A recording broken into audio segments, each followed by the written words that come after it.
di Majanaka. Iku Prabu ngaturken pabekti kok ya ora tampa garing yo.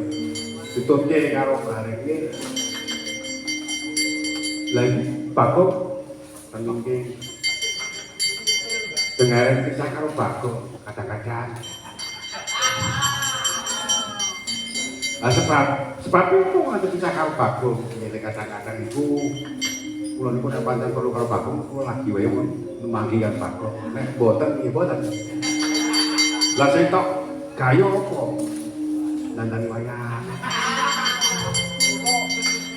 Gawe kata marmol.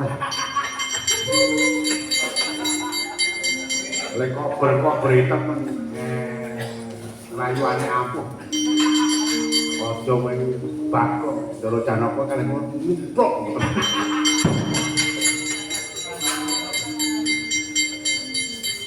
Wonten kewitane penggalih menapa Koko Prabu supaya to aku mau ngadep menawa Sang Hyai Prabu Karna wonten ngono tak arep ora dadi kersane tetep guguh musuh marang para kadang Pandhawa iki boten dados menapa tak banjur aku ngocapi saka negara Ngawangka ora mata-mata ketemu marang pendhita ing pangajap bakal milih marang Ditapsara.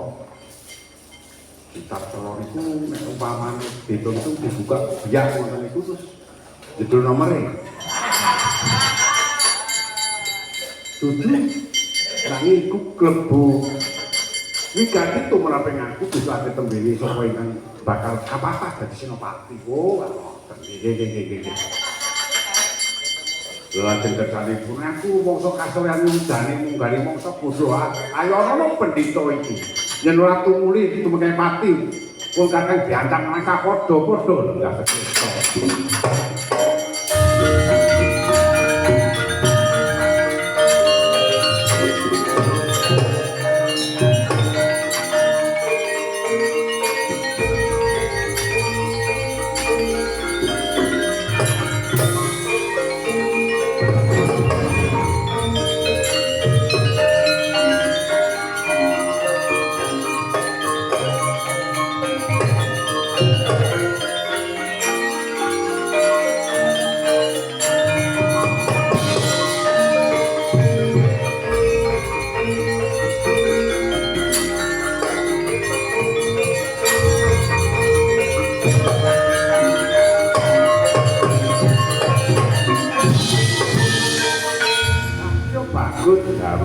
Kresna nang ndi bakal tak pateni yen to pancen nglungake ora dadi kalumputan karo aku Ditapsara kudu bisa mangerteni isine Ditapsara iku mau yen pancen kadreng pamikir gua kalahno Janaka kowe lah keprandang.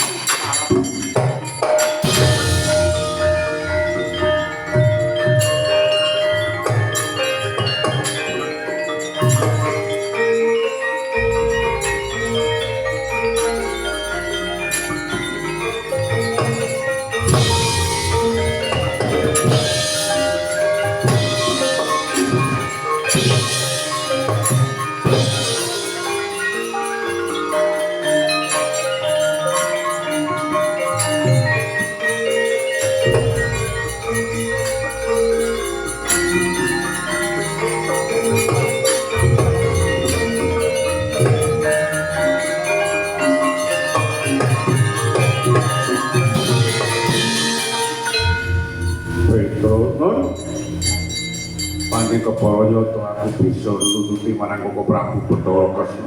Nggih. Dewa Semana ingkang ngancam marang Koko Prabu wujute pendhita lan Rajanto sepuh bodho kalang. Kula ceketanipun aku njaluk tulung Kang Mas Werkudara lan para putra-putra Pandhawa yen to pendhita ira tumujirna Margalayi mesti bakal ngancam marang Koko Prabu Bathara. Nggih, mangke kula tuntutane mangke kula golekane Ndara Werkudara lan Ndara Muda sedaya, Ndara Sitaki, Ndara Garwaca, Ndara Antaca, Ndara Saes kabeh.